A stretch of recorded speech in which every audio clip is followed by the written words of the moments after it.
उपस्थित भक्त मंडली, वैसे भी कठोपनिषद का पाठ हम लोग का पहले 7 दिन तक हो चुका था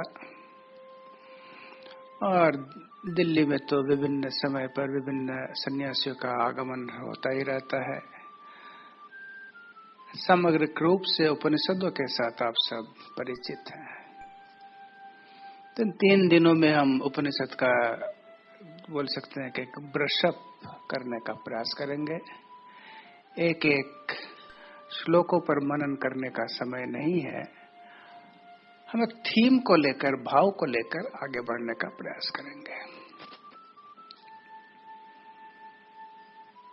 वैसे आप सब सुबह से यहाँ पर हैं, पता नहीं, मैं तो सोचने से भी हैरान हो जा रहा हूँ। Really had I been in your position there would be very big question mark whether I would have joined myself in this congregation or not. आप सब आए हैं दिन भर सुनने के पश्चात फिर से।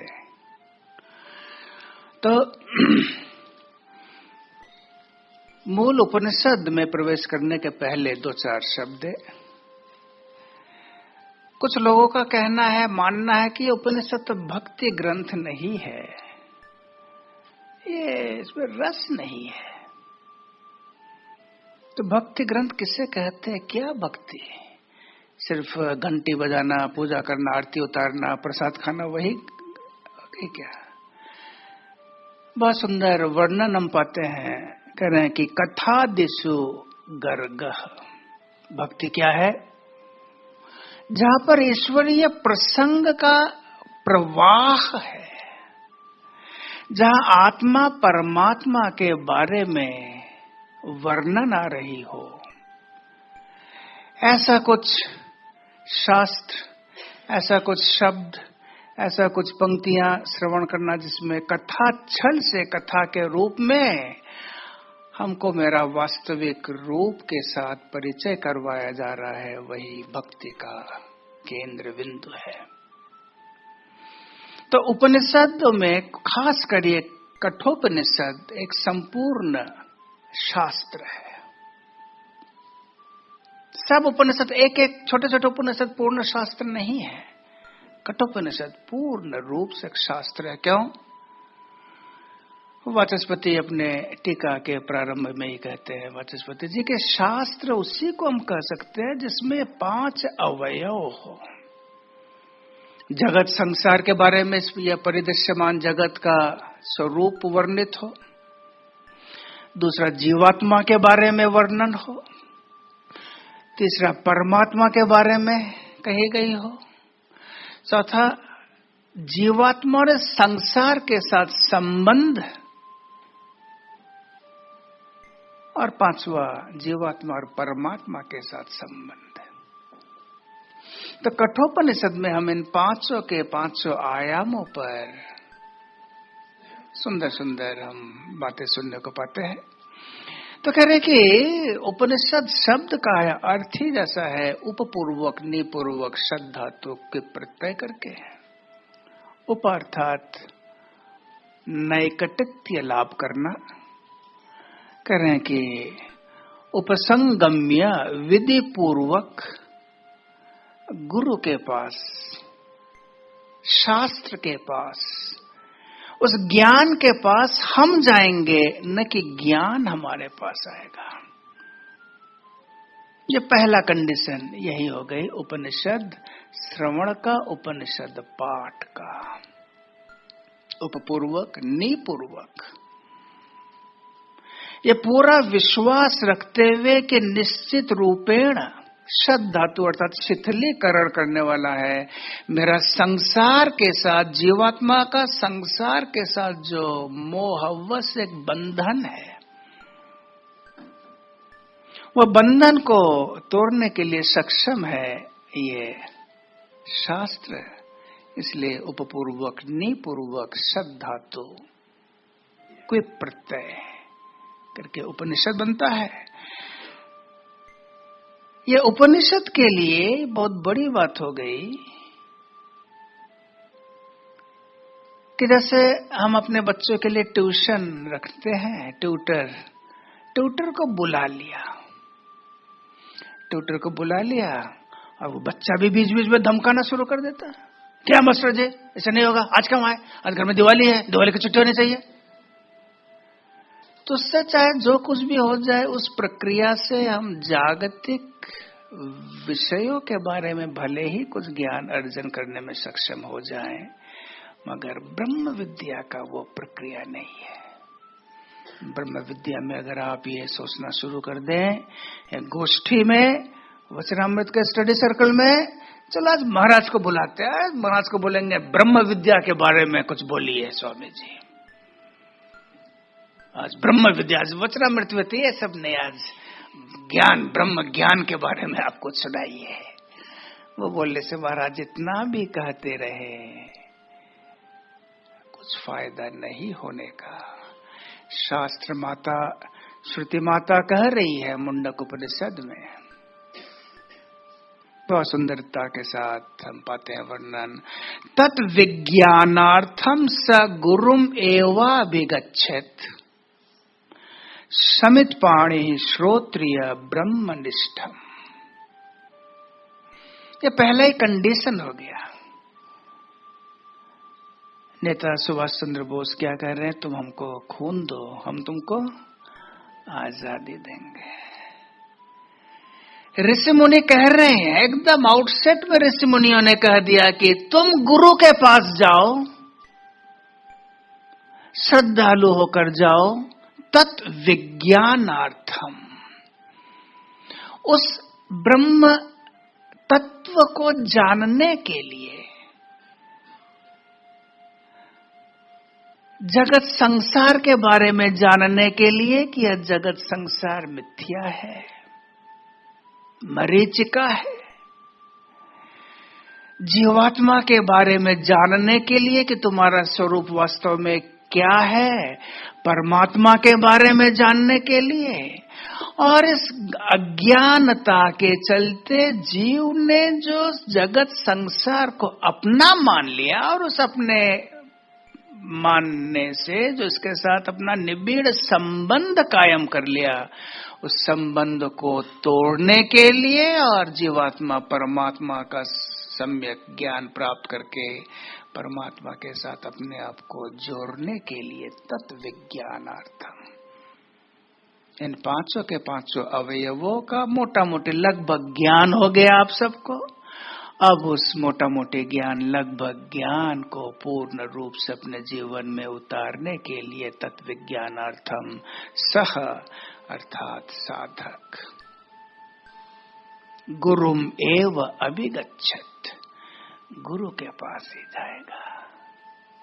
गुरु के पास जाकर क्या, समित पाणि ही, समित पाणि का राधा कृष्णन यूं तो हो गए कि हाथ में लकड़ी लेकर, अरे हाथ में लकड़ी लेकर जाने का क्या माने है। कोई लोग बोलते हैं कि यज्ञ काष्ठ लेकर जाना गुरु के पास यज्ञ के लिए। राधा कृष्णन बहुत सुंदर वर्णन करते हैं इसका। समित पाणि अर्थात ये हाईली सिंबॉलिक है, ready to catch the fire of knowledge. गुरु के पास उपनीत होकर कैसे अपने आप को इस तरह से तैयार करके उस मानसिकता को लेकर, श्रद्धालु भाव को लेकर गुरु के पास जाना, अर्थात एक एक शब्द I am not going to miss. एक कान से प्रवेश दूसरे कान से निकल गया, ये भावना नहीं रही गुरु के पास जाने का। समित पाणि ही श्रोत्रियम ब्रह्मनिष्ठम, ऐसे गुरु जो श्रोत्रिय है, ब्रह्मनिष्ठ है, उनके पास शिष्य जाएगा, न तो उनको फोन करके अरे आज चले आना यार, जरा चर्चा का विषय बना लेंगे ब्रह्म का ज्ञान, वो नहीं होगा।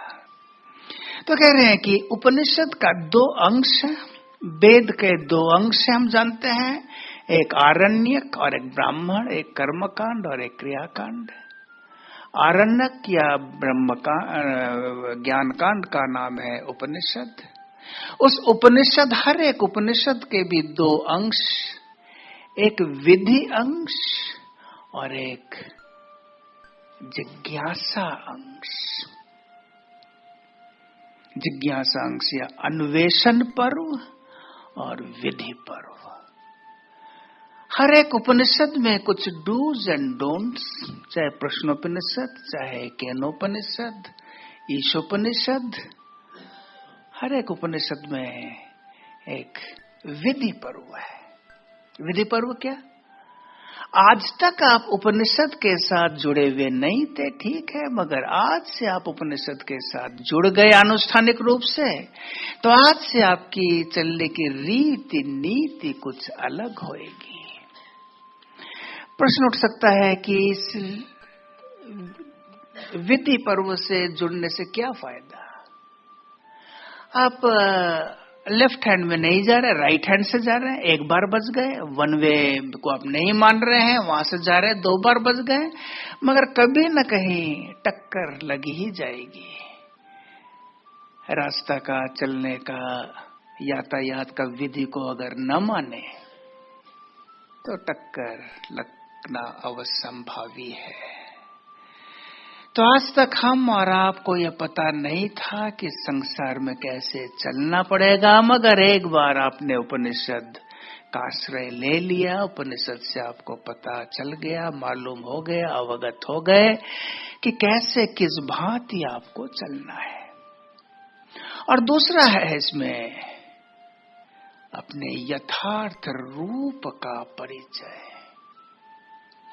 बार बार मेरा मन खराब हो जा रहा है। क्यों मेरा मन खराब हो गया है? लोगों ने मुझको सम्मान नहीं दिया, माला नहीं पहनाई, आप बोलकर नहीं कहा। हाँ? बनारस के कुछ साधु लोग पहली बार गढ़वाल में गए, इसमें बोलने लगे यहाँ के लोगों को they have to be educated, सिखाना चाहिए। क्यों ये साधुओं के साथ तुम करके बात करते हैं? उत्तर प्रदेश में आप बोलने का रिवाज है, साधुओं के साथ आप, और वहाँ पहाड़ी लोगों में आंतरिकता होने के बावजूद वो लोग तुम बोलते हैं साधुओं को। यही उनका अकड़ जा रहा है। क्यों? वे लोग अपने मान, यश, पद, मर्यादा के साथ तादात्म्य अनुभव किए हुए हैं, मगर है वे लोग साधु सन्यासी। तो फिर ये जो प्रश्न आ गया कि अपने स्वरूप को जानने का क्या जरूरत, उपनिषद ब्रह्म ज्ञान को देने के पहले क्या कर रही है? विधि पर्व के माध्यम से आपको सिखाया जा रहा है कि संसार में कैसे रहना है। फिर सिखाया जा रहा है कि आप अपने आप को ढूंढो, अन्वेषण करो, अपने अंदर डुबकी लगाओ। तो क्यों?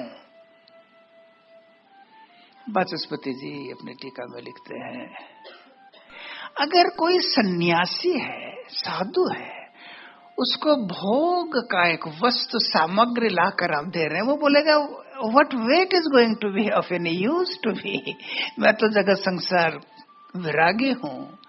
एक बहुत बड़ा 56 इंच का एक स्लिक टीवी, क्या बोलते हैं, एलईडी टीवी या क्या क्या हो, दीवार में एकदम, वो आप बड़े महाराज को दिलाकर देख रहे, बड़ा हंसेंगे। अब बोले नहीं, इसको आप अपने व्यक्तिगत रूप से इस्तेमाल करिएगा, आप अपने कमरे में इसको रखिए। अरे महाराज हंसेंगे, क्या करना इससे, महाराज को क्या लेना देना है? एक यथार्थ ब्राह्मण है,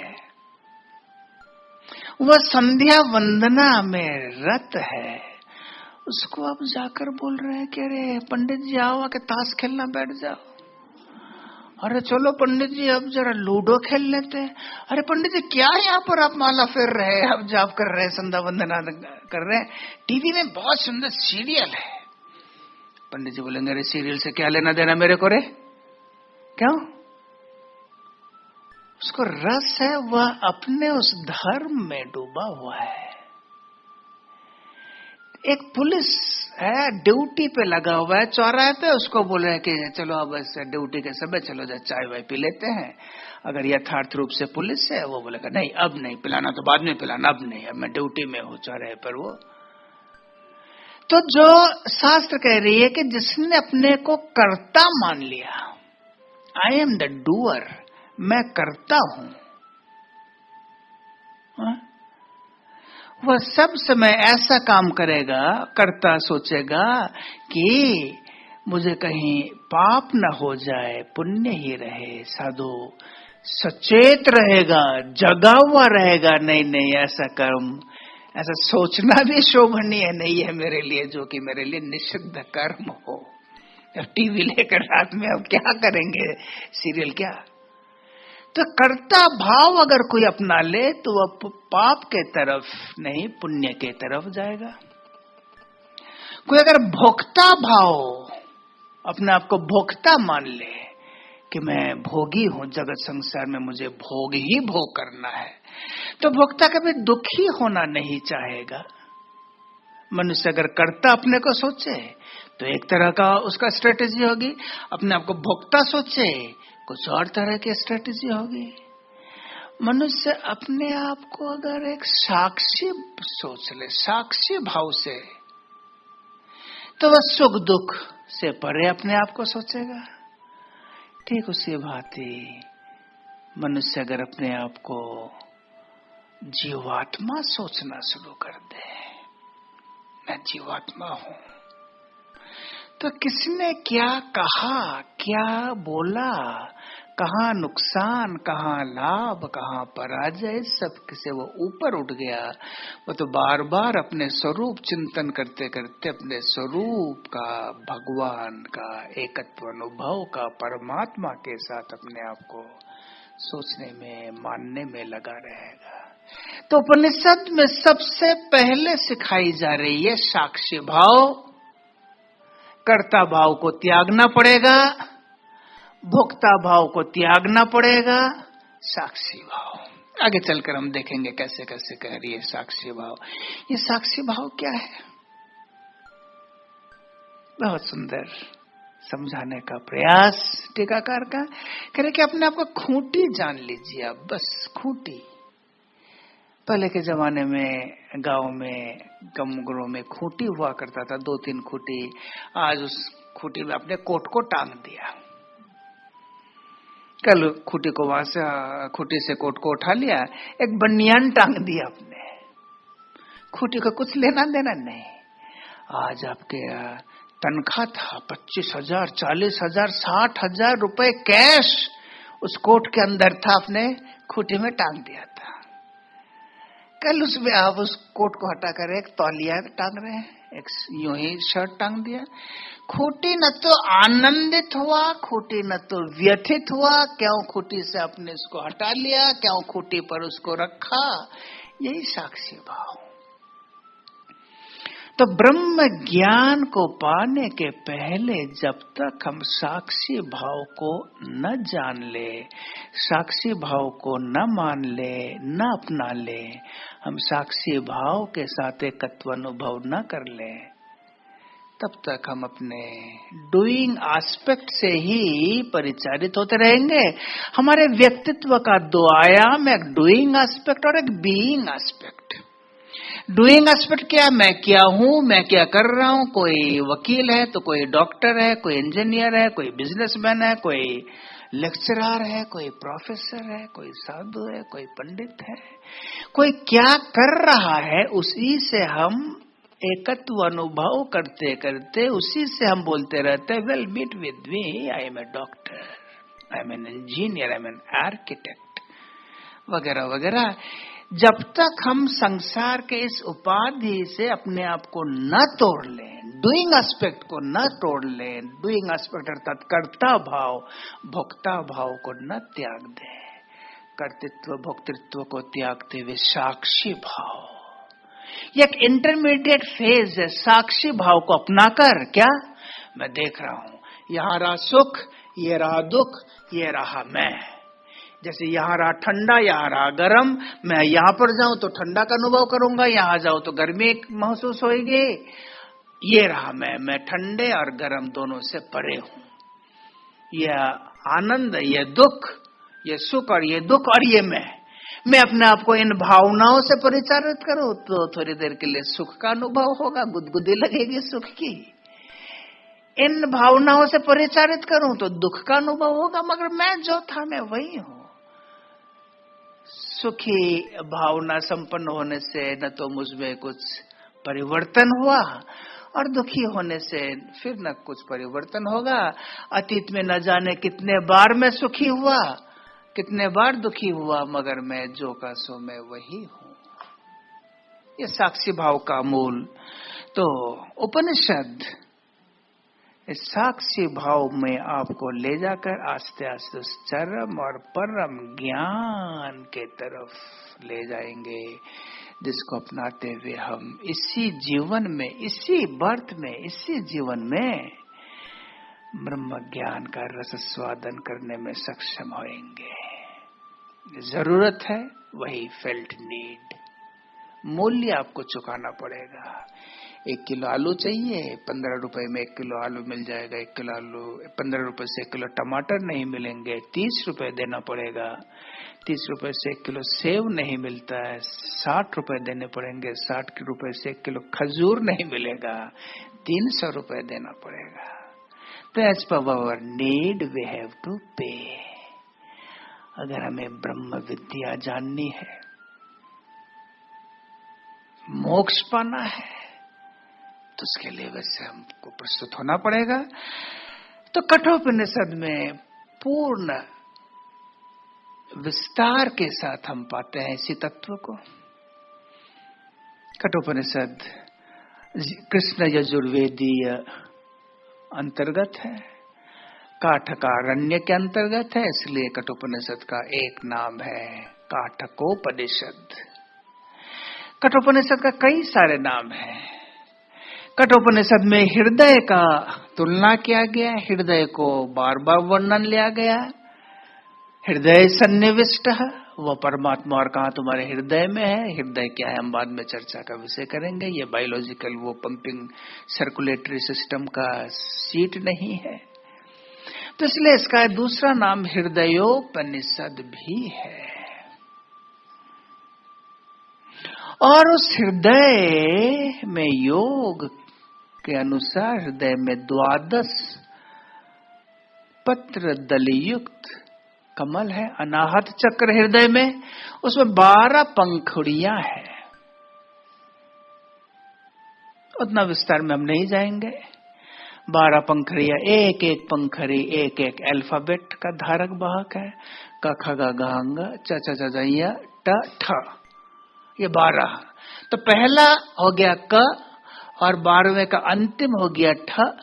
इसलिए हृदय, हृदयोपनिषद, हृदय में जो 12 पंखुड़ी समन्वित जो अनाहत चक्र है, उस अनाहत चक्र में 12 पंखुड़ी में पहला है क और अंतिम है ठ, इससे उसका नाम हो गया कठ उपनिषद। तो हम इसमें जैसे जैसे आगे बढ़ेंगे, आस्ते आस्ते एक यात्रा है। कठोपनिषद एक सुंदर यात्रा है, एक जर्नी, जैसे कंडक्टेड टूर होती है। आपको यहाँ से यहाँ पूरी इत्यादि यात्रा करवा के फिर आपको वापस ले आएगी। तो कठोपनिषद है आपको आस्ते आस्ते आस्ते आस्ते ऐसे स्थान में ले जाएगा जहाँ की संसार की मृत्यु, क्या है ये संसार, आस्ते आस्ते वह ज्ञान के अधिकारी हम हो जाएंगे जहां पर कि संसार का नेचुरल डेथ। और चूंकि मैं भी संसार के अंतर्गत ही हूं, तो मैं क्या बच जाऊंगा? अगर संसार ही नाश हो जाए मैं बच जाऊंगा। मगर ये नेचुरल डेथ, और उसको जब हम जान लेंगे, स्वाभाविक संसार की मृत्यु, इस प्रपंच को निगेट करते करते, नकारते नकारते नकारते नकारते जो अवशिष्ट रह जाएगा, वह नाम रूप भी वह नहीं है।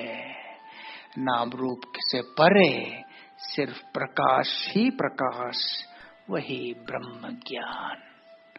अर्थात ब्रह्म ज्ञान के लिए आपको और कहीं यहाँ वहां जाने की जरूरत नहीं है, आपके पास ही है। अपने आप को हम अधिकारी बनाए, अधिकारी बनाकर उसको ग्रहण करें। एक्सरसाइज, फिजिकल एक्सरसाइज करते करते, जैसे मस्कुलर बॉडी मसल डेवलप करते होती है, इंटेलेक्चुअल एक्सरसाइज करते करते बहुत पेचीदा मार पैच संपन्न बात करने में सक्षम हो जाता है। ये स्पिरिचुअल जिम्नास्ट है। एक एक हम पढ़ेंगे श्लोक, डुबकी लगाएंगे एक एक श्लोकों पर, और अपने आप को ज्ञान से समृद्ध करेंगे। तो यह कथा है। विवेकानंद चाहते थे कि कठोपनिषद भारतवर्ष में हर एक पिता माता पढ़े, गृहस्थ में हर एक के घर में कठोपनिषद होवे। क्यों? इस कठोपनिषद का हीरो जो है ना, सिनेमा का हीरो, कठोपनिषद कथा का जो पात्र है, वह एक उत्तम श्रेष्ठ पुत्र के रूप में उभर कर आता है और एक श्रेष्ठ शिष्य के रूप में उभर कर आता है। तो एक श्रेष्ठ पुत्र बनने के लिए क्या क्या चीज जरूरत है, एक श्रेष्ठ शिष्य बनने के लिए किन किन गुणों का आवश्यकता है, नचिकेता में हम पाते हैं। कहा जाता है नचिकेता पुत्र के रूप में मर्यादा पुरुषोत्तम पुत्र और मर्यादा पुरुषोत्तम शिष्य, दोनों में मर्यादा पार एक्सेल कर जाता है, एक्सीलेंस। क्यों? उसको हम देखकर तब मूल में आगे बढ़ेंगे। इस पट्ट कथा का बैकग्राउंड है श्रद्धा, जैसे श्रद्धेय महाराज जी ने पहले आपको कह दी। श्रद्धा को लेकर सब कुछ है। तो श्रेष्ठ पुत्र कैसे बना, किन गुणों के चलते श्रेष्ठ पुत्र बना? श्रद्धा। किन गुणों के चलते श्रेष्ठ शिष्य बना? श्रद्धा। तो कह रहे हैं कि तीन तीन गुण हैं श्रेष्ठ शिष्य होने का। तीन गुण। पहला तो जो गुरु के द्वारा कहे बगैर गुरु के मनोरथ को जान ले, गुरु के मनोरथ को जानकर, गुरु के इच्छा को जानकर उसके अनुरूप अपने को ढाल ले, वह श्रेष्ठ शिष्य। और जो गुरु के कहने पर अपने आप को ढाले, वह मध्यम शिष्य। और जो गुरु के बारंबार कहने से भी अपने आप को अनुरूप न ढाले, उस मोल्ड में, उस छाछ में न फेंके, वह अधम निकृष्ट शिष्य। तो हम यहां पर पाएंगे नचिकेता का श्रेष्ठत्व शिष्य के रूप में कैसे है। उनके गुरु यमाचार्य एक एक करके सब कहने के पहले ही ये भाप लेते हैं। क्यों? Ready to catch the fire of knowledge लेकर जो गया है, श्रद्धा संपन्न होकर जो गया है।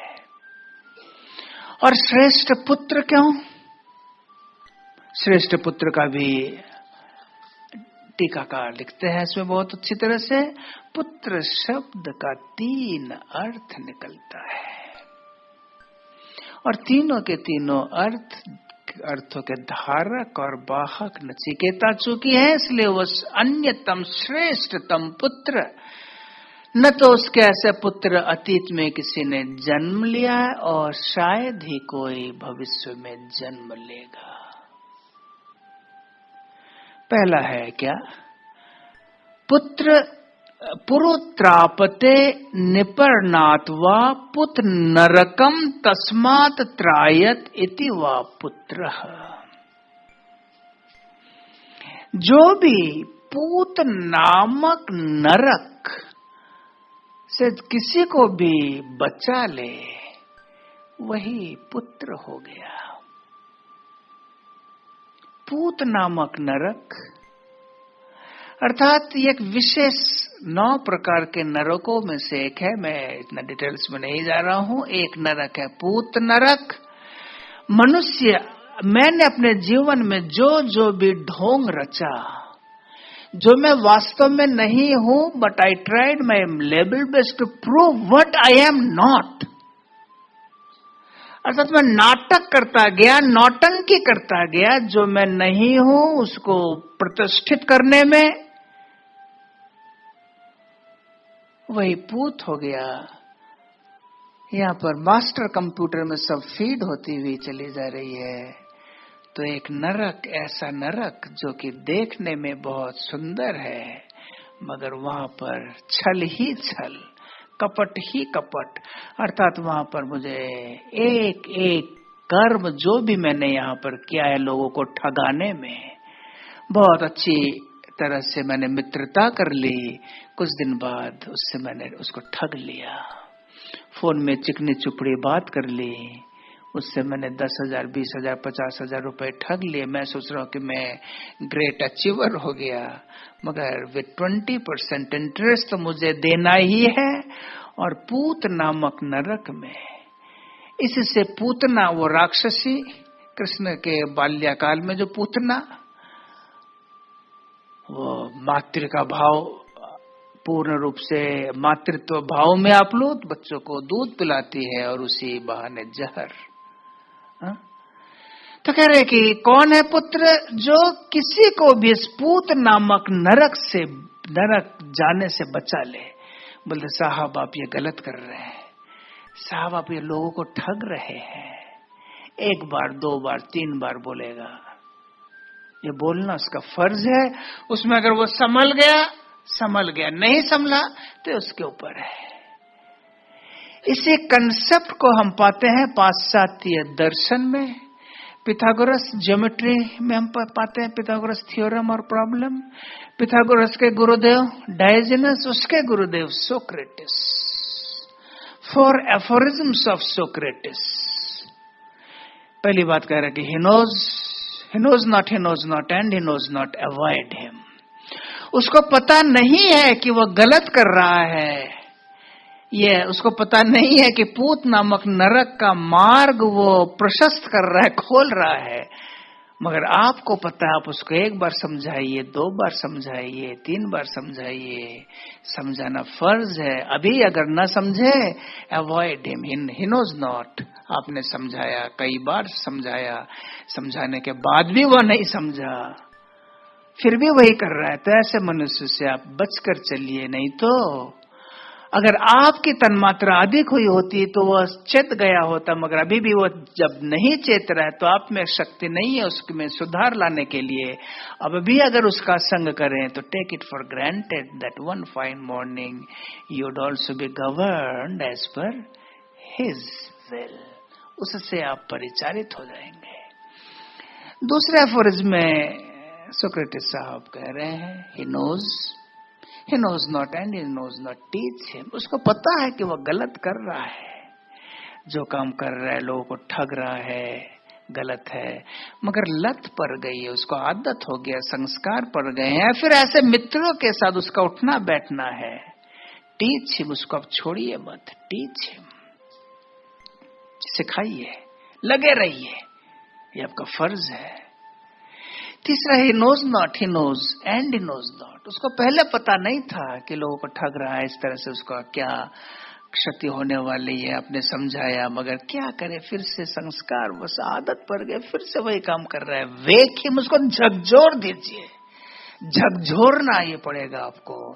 एक नागरिक होने के नाते, समाज के एक मेंबर होने के नाते उसको झकझोरना पड़ेगा। आपका मित्र है, आपका रिश्तेदार है, कलीग है, आपका समझाना पड़ेगा। और जब आपको पता चला कि he knows and he knows, follow him, आपसे अधिक जानता है, उसका आप अनुयायी बन जाइए। तो कह रहे हैं कि जो किसी भी मनुष्य को इस पूत नामक नरक में जाने से रोक दे, वही पुत्र हो गया, वही पुत्र तुल्य हो गया। दूसरा है कि पुत्र कौन है? पुनाति त्रायते च स पुत्र। पुनाति अर्थात जो पवित्र करता है। आपके अनजाने में कोई ऐसा कर्म आपके द्वारा संपादित हो जा रहा है जिससे कि आपका अंतःकरण अपवित्र हो जा रहा है, वो आपको संभाल दे रहा है, नहीं आप ठीक नहीं कर रहे हैं, इससे आप अपवित्रता की ही ओर अपने को धकेलते हुए चले जा रहे हैं। और तीसरा तो मनु संहिता में हम पाते हैं पुत्र कौन है। ब्रह्मा जी ने खुद नाम दिया अपने 10 मानस पुत्रों का। ये पुत्र सबसे पहले इस्तेमाल करते हुए हम पाते हैं ब्रह्मा जी को मनु संहिता के अनुसार। पुनामनो नरकात यस्मात् त्रायते पितरम सुतः तस्मात् पुत्र इति प्रोक्त स्वयं एव स्वयंभुवः। स्वयंभू अर्थात ब्रह्मा जी खुद कहते हैं कि पुत्र का अन्यतम ये फर्ज है, कर्तव्य है। पुनामनो नरकात यस्मात् त्रायते पितरम सुतः। पिता को टोकेगा, बोलेगा। 16 साल की उम्र के बाद तो वो पिता का मित्र हो गया, आत्मज है, इसलिए आत्मा से निकला हुआ आत्मज। उसका फर्ज है, पिता को कहेगा पिताश्री ये आप ठीक नहीं कर रहे हैं, नरक अवसंभावी। तस्मात् पुत्र इति प्रोक्ता, इसलिए वह पुत्र है। इसके बाद वाला एक न कहें तो ही अच्छा है मनु संहिता में, ठीक इसके आगे वाला है अगर कोई पुत्र ऐसा न करे तो। मनु संहिता में बस एक ही जगह मनु जी को हम गाली देते हुए पाते हैं। बहुत क्रोधी होकर मनु कहते हैं वो पुत्र नहीं है, वो पिता का मूत्र तुल्य है। वो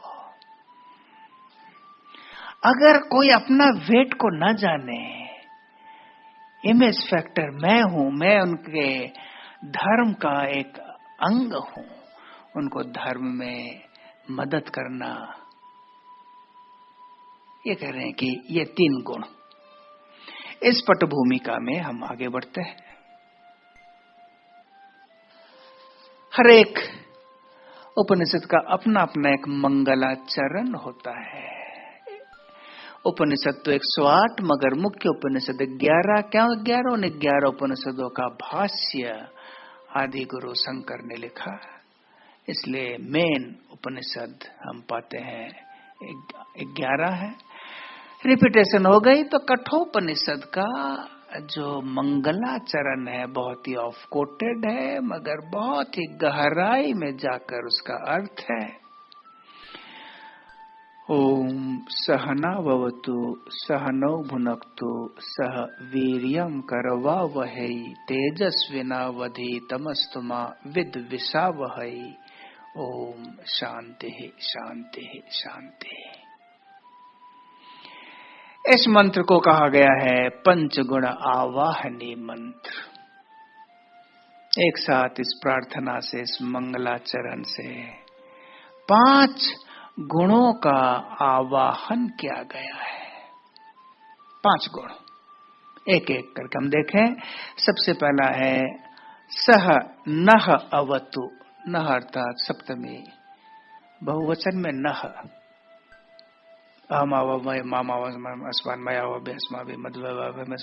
कहते नह अर्थात हम लोग जो भी यहाँ पर हैं, आप सब और हम सब का अवत्व अर्थात रक्षा करें। गुरु शिष्य का रक्षा परमात्मा से प्रार्थना हो रही है। वक्ता और श्रोत्र मंडली का रक्षा, जो लोग एक साथ बैठे कोई भी कर्म करने जा रहे हैं, पूर्व पक्ष उत्तर पक्ष दोनों की रक्षा आप करिए। दोनों ही साथ साथ हम प्रतिपाद्य विषय को जान सके, कहीं अहं तत्व हम पर प्रवेश न कर जाए। अर्जुन को 18वें अध्याय में भगवान को कहते हुए हम पाते हैं, रे अर्जुन तूने सुना, मैं तेरे को जो जो कहता गया तूने क्या तू सुनता गया मेरी बात? सुनी तूने? क्यों? कौन नहीं सुन पाता है? बहरे लोग नहीं सुन पाते हैं। ये बहरे भी 2 प्रकार के हो गए। एक तो भौतिक बहरा, वे भी सुन लेंगे, हियरिंग एड दे दीजिए कान के पास, चिल्ला चिल्ला कर बोलिए, वो भी सुन लेंगे। मगर जो लोग इंटेलेक्चुअल डेफ, उनको कौन होते हैं ऐसे आध्यात्मिक बहरे? अहंग में मदमत्त जो होते हैं, अहंकार में आप्लूत जो होते हैं, वे सुनना नहीं चाहेंगे। वे सोचेंगे अरे उससे क्या सुनना रे, अरे ये तो मेरे को पता, उससे क्या सुनूंगा। अर्थात सुपर सैचुरेटेड, और not going to absorb one single drop. तो कह रहे हैं कि अवतुमाम अर्थात अहंकार से हम दोनों को रक्षा करो। गुरु कहीं ये न सोच ले करे ये तो गया गुजरा से सर, इसको मैं पढ़ाऊंगा इसको, अरे ये नहीं। सुरेश्वराचार्य के मन में अहंकार आ गया। शंकराचार्य सब शिष्यों को पढ़ा रहे, मगर एक शिष्य जब तक नहीं आता था वो शुरू नहीं करते थे पाठ।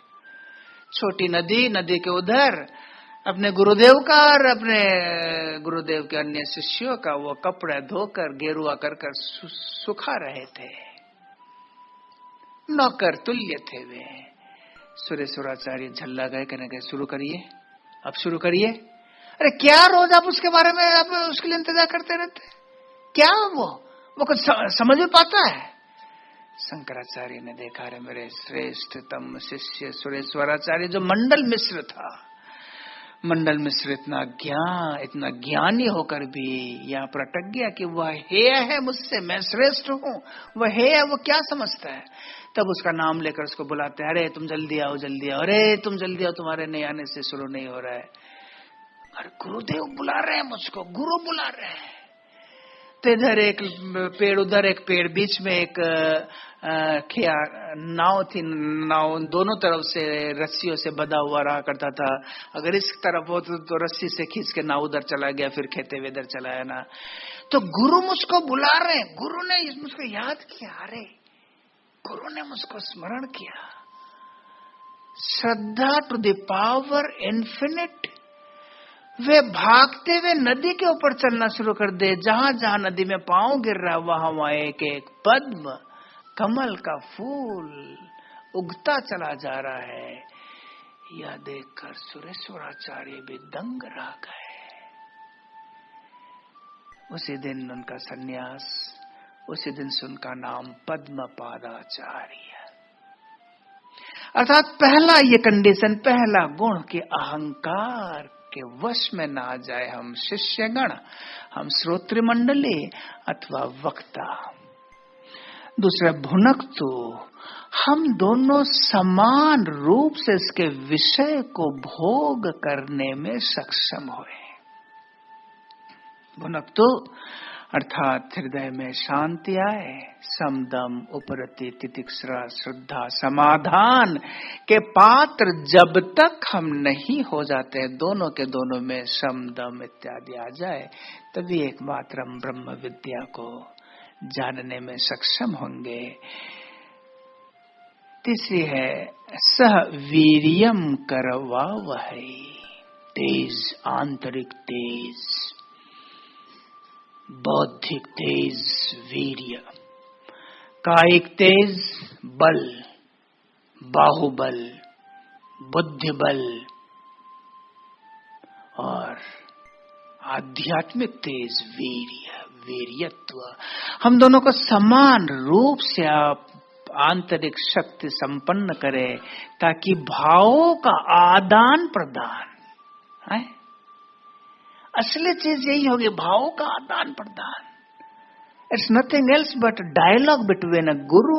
पहले हम देखेंगे पिता पुत्र में, फिर गुरु शिष्य में। अर्जुन और कृष्ण के बीच में डायलॉग हो गई। एक बार उन्होंने कह दिया, अर्जुन को सब कुछ जान लिया। मैंने तो हजारों बार पढ़ लिया, आप भी हजारों लाखों बार पढ़ सकते हैं, और भी पढ़ते रहिए, मगर तनिक भी हम उपकृत नहीं हो पा रहे। क्यों? इसलिए कि कुछ तो कही हुई चीज, बाद बाकी बहुत कुछ थी जो कही हुई चीज नहीं थी, जिसको संजय भी नहीं पकड़ पाया, जिसको संजय नहीं जान पाया। धृतराष्ट्र तक वो खबर पहुंची नहीं, धृतराष्ट्र तक खबर पहुंची नहीं, संजय तक नहीं पहुंच पाई। तो आज हमारे आपके वो बिना कही हुई चीज कैसे आ जाए? मगर अर्जुन अर्ज धातु और प्रत्यय करके, अर्थात उसने अपने अधिकारत्व को अर्जन कर लिया था। He gained his ability of being a pupil. तो उसने अर्जन कर लिया, इसलिए वो बिना कही हुई चीजों को भी पकड़ लिया। तो कह रहे हैं कि सह वीर्यम करवा वही। कुछ कुछ गुरु तो कहेंगे, कुछ कुछ गुरु के बिना कहे हुए शब्द सूत्राकार में, ताकि शिष्य गण पर जानने में सक्षम हो जाए इसलिए। और तेजस्वी न वधि तमस्तुमा, तेज, वो फायर होने चाहिए। तेज, तेज तत्व बहुत ही गुरुत्वपूर्ण है। इस तेज के बिना हमारा आपका जीवन, बाइबल में जैसे कह रहा है कि उस नमक की क्या जरूरत जिसने अपने नमकत्व को खो डाला हो। एक मिट्टी के ढले के साथ उस नमक में कहां फासला, कहां। तो जिस मनुष्य के अंदर आत्म तेज न हो, ये आत्म तेज को लोग कंफ्यूज कर जाते हैं, ये अहंकार ने, ईगो नहीं है। आत्म तेज तो कुछ अलग ही है। वे चितबन कछु और है, जिनसे सुजन हो त कुजन।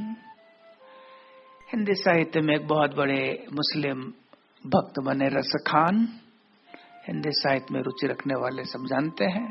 मानुष हो तो वही रसखान, बसो ब्रज गोकुल गांव के ग्वालन, इत्यादि इत्यादि इत्यादि। तो वे कह रहे हैं कि वे चितबन कछु और है। चितबन अर्थात कटाक्ष दृष्टि, प्रभु की ऐसी कटाक्ष दृष्टि, ऐसे तेज संपन्न दृष्टि।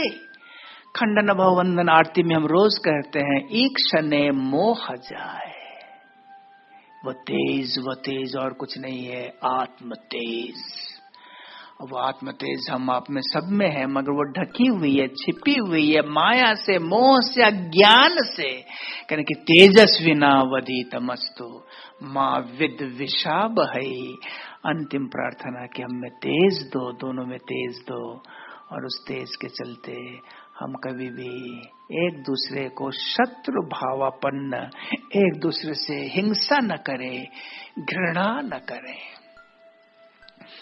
इस पटभूमि में कठोपनिषद का श्री गणेश होता है।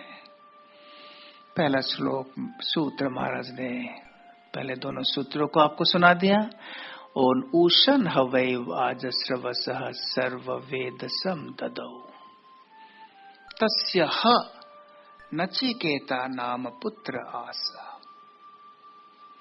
अंग्रेजी में जैसे है ना, लॉन्ग लॉन्ग एगो, बहुत दिन पहले। ह सूचक अर्थात कोई एक जमाना हुआ करता था, कोई एक समय था।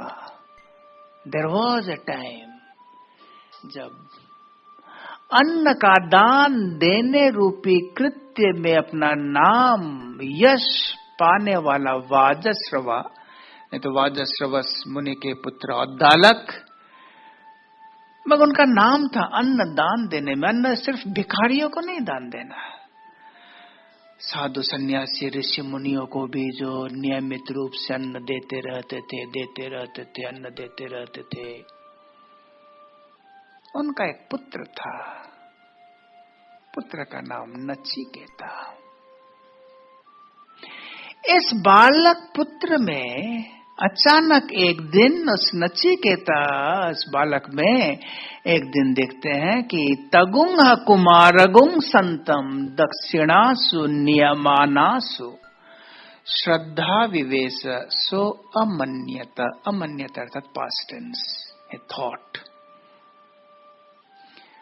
उसके पिताजी आज तक तो दान देते गए, मगर वो कहीं न कहीं सकाम दान हुआ करता था, निष्काम दान नहीं। दान के पीछे एक वासना थी। क्या वासना? स्वर्ग सुख, अनंत सुख, ऐसा सुख which is not going to be perish, not going to be destroyed. तो अनंत सुख पाने की इच्छा से उस ऋषि पुत्र और दालक ने यज्ञ दिया। यज्ञ में दान देना पर्व था। दान देना, और दान में वो सब कुछ दान देना चाहिए। वो देख रहे हैं कि मेरे उनके पिताजी ऐसे ऐसे दान दे रहे हैं, जिसको देखकर उसके अंदर श्रद्धा जग गया, श्रद्धा जग गई। ये वेदों में, ऋग्वेद में जो पहला 25 साल है, 25 साल 25 साल 25 साल 25 साल, ये ब्रह्मचर्य आश्रम जो 25 साल का है, इसमें जो गुरुकुल में कोई चला गया, पहला काम हुआ करता था, पहली प्रार्थना हुई करती थी गुरुकुल में कि प्रातः श्रद्धाम हवा महे, हे श्रद्धा की देवी, मैं प्रातः काल में आपसे उषा उदय, सूर्योदय से भी पहले मैं आपसे ये प्रार्थना करता हूं कि आप आकर मेरे अंदर प्रवेश कर जाओ। प्रातः श्रद्धाम आवामहि, हे श्रद्धा की देवी, आप हम पर आकर प्रवेश कर जाए, आप हम पर कृपा करें। तो श्रद्धा, पुत्र के मन में श्रद्धा आ गया। क्या क्या देखकर श्रद्धा आ गई? दान की वस्तुओं को देखकर। पीतोदक, ऐसे गाय दान में दिए जा रहे हैं जिन लोगों ने, जिन गायों ने जिंदगी भर के लिए जलपान कर ली हो और पानी पीने की क्षमता नहीं है, जगद तृण खाना खा ली हो और भोजन करने की भी क्षमता नहीं है, दुग्ध दोहा, जिंदगी भर के लिए उन लोगों से दूध का दोहन हो चुका है, निरिंद्रिया, और उनसे बच्चे नहीं होंगे, ऐसे गाय ऑफ व्हाट यूज। तो मेरे पिताजी ऐसे निकृष्ट वस्तुओं का दान दे रहे हैं, उत्कृष्ट वासना को लेकर। तराजू के दोनों तरफ अगर रखा जाए, एक तरफ स्वर्ग सुख और दूसरे तरफ निकृष्टतम वेट को रख रहे हैं, बाट को रख रहे हैं, कहाँ हो सकता है? करेंगे ऐसे में तो मेरे पिताजी का नरकवास अवसंभावी। पिताजी को जाकर कहते हैं, हे पिताश्री, मैं भी तो आपका एक हूं, आप मुझको किसको देंगे? प्रथमो द्वितीयो, तीसरे बार जब कह रहे हैं कि कस्मै स माम सहोवाच पितरम तत कस्मै माम दास्यसिति। पिताश्री, आप, मैं भी तो आपका एक संपत्ति हूं, मुझे किसको देंगे? एक बार सुना, दो बार सुना, तीसरे बार झल्ला कर पिताजी कह रहे हैं, मृतवे त्वाम ददामिते, जा, तेरे को मैं मृत्यु के उद्देश्य से समर्पित करता हूं। अब यहां से कथा अपने ही आप में करवट लेती है। बोलते हैं इसमें दो बातें आती हैं। एक उत्तरकाशी से ऊपर एक नचिकेता ताल है। कहा जाता है कि नचिकेता ताल में जाकर तपस्या करते हैं, कठोर तपस्या के बाद प्रसन्न होते हैं यमराज, तो उनका स्वर्ग में जाना होता है।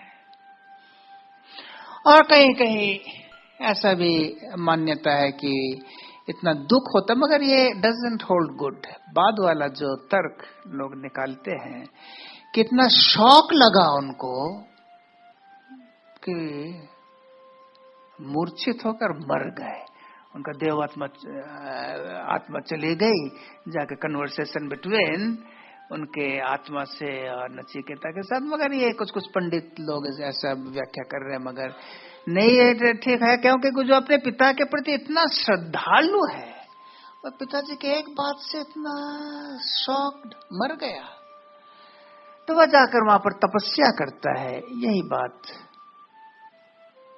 आती है समझ में। तप तेजस्विना वधि तमस्तुमा विद्विषा वही, तप के बगैर जीवन असंपूर्ण। तपस्या, प्रकृति ने खुद ही ऐसा नियम किया है कि तप से सब में परिवर्तन आता है। तप के बगैर कोई भी अपने पूर्णत्व को प्राप्त नहीं कर सकता। तो हम आप भला तप के बगैर कैसे पूर्णत्व को प्राप्त करेंगे? इतने दिन उपनिषद सुनते सुनते कम से कम इतना तो ज्ञान आप सब में हो ही गया है कि 5 तन्मात्रा है, क्षिति अब तेज मरुद्व्यम, 5 तन्मात्राओं के 5 विषय हैं, रूप रस शब्द गंध स्पर्श।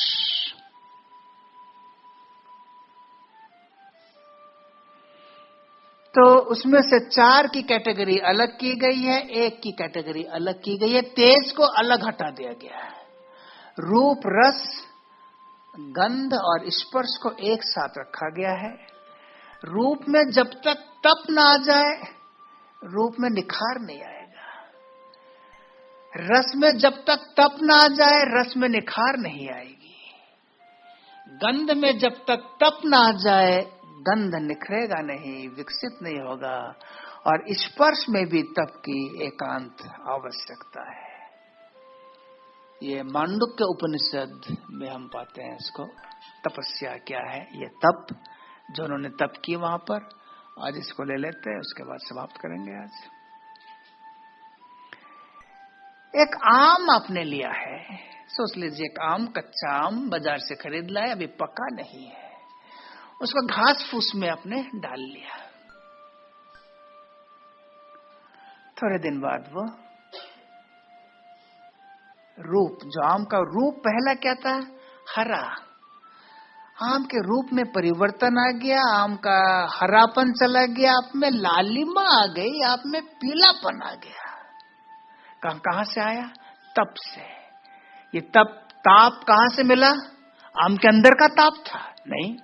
घास फूस का ताप है? नहीं।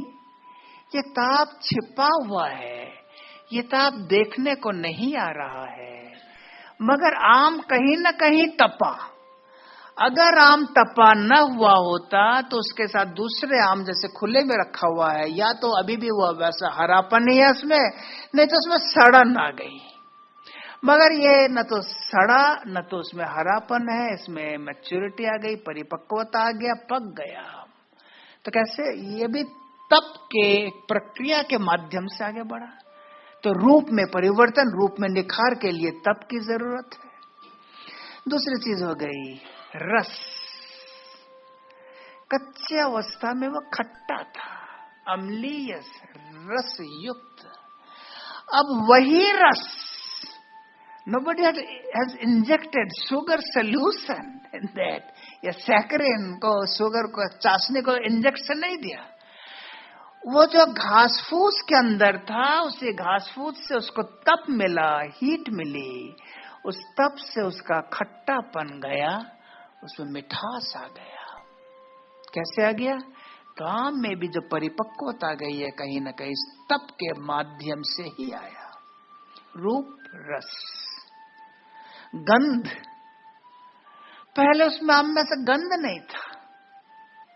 हाँ, 6 आम आप खरीद लाइए, पके हुए 4-5 आम आप रख लीजिए। खसुल खस आज तो कम होता जा रहा है, नहीं तो लखनऊ का खसुल खस रखिए आप। कोई तूर ले आइए, बेगम पसंद, सरदार पसंद आम। एक आम यहाँ पर इस हॉल में 4 अगर बेगम पसंद आम रख दिया जाए, पूरे हॉल में बेगम पसंद का आम का सुबास, सौरभ, सुरभि से भर जाएगा। मगर कब, कच्चे अवस्था में नहीं पकेगा, कच्चे अवस्था में उसमें से सुबास नहीं निकलेगा, उसको भी पकाना पड़ेगा, उसको भी तपाना पड़ेगा। आग में जो हम खाना पकाते हैं वो खाना अर्थात तपाने के अलावा कुछ नहीं है, वही तपस्या हो गई। तो वही जो गंध तन्मात्रा है, ये भी तप तन्मात्रा के सान्निध्य में आने से इसमें भी पूर्णत्व आ गया। और स्पर्श तन्मात्रा, आम कठोर था, एक मारने से एकदम से सिर में आलू हो जाएगा, सिर इतना कड़ा, मगर उस तप के प्रक्रिया के माध्यम से वो आम भी नरम हो गया, आम की कठोरता चली गई। तो तप में इतना दम है, इतना दम है तप में। गाय खा रही है तृण, घास फूस खाने से उस तृण के मॉलिक्यूल से के atoms are getting converted into milk. कैसे, गाय के अंदर जो जठराग्नि है, हमारे आपके पेट में जो जठराग्नि है, गाय के एलिमेंट्री कैनाल में जठराग्नि से वह घास खाई, उसने तिनका खाया, भूसा खाया, कुछ चोकर खाई घास में, मगर दे दिया दूध। दूध का मॉलिक्यूल संपूर्ण अलग, मगर ये दूध, इसको भी तपाना पड़ रहा है। दूध को तपाइए, तब दूध के रूप में निखार, पीलापन आया, उसमें से खुशबू आने शुरू हो गई। दूध को तपाते तपाते महादुग्ध हमने पाया, खीर पाया, और भी तपाया, उस महादुग्ध से हमने मक्खन निकाली, घी निकाला। अर्थात स्वरूप के ग्रॉस से माइन्यूट के तरफ, मुंडेन वर्ड से सटल के तरफ जाने की प्रक्रिया के लिए तपस, एकांत जरूरी है। और ये तपस का आधार, मूलभूत तत्व ही है श्रद्धा। तो आज यही समाप्त करते हैं। कल से हम देखेंगे कि श्रद्धा led to state of mind, जहां तपस, आनंद के साथ हम आप तपस्या करने में हिचकिचाएंगे नहीं। फिर आस्ते आस्ते तपस्या से कहा, जरा इंतजार करना पड़ेगा, कल 6 बजे हम फिर से आते हैं। ओम शांति शांति शांति। हरि ओम तत्सत। श्री राम कृष्णार्पणमस्तु।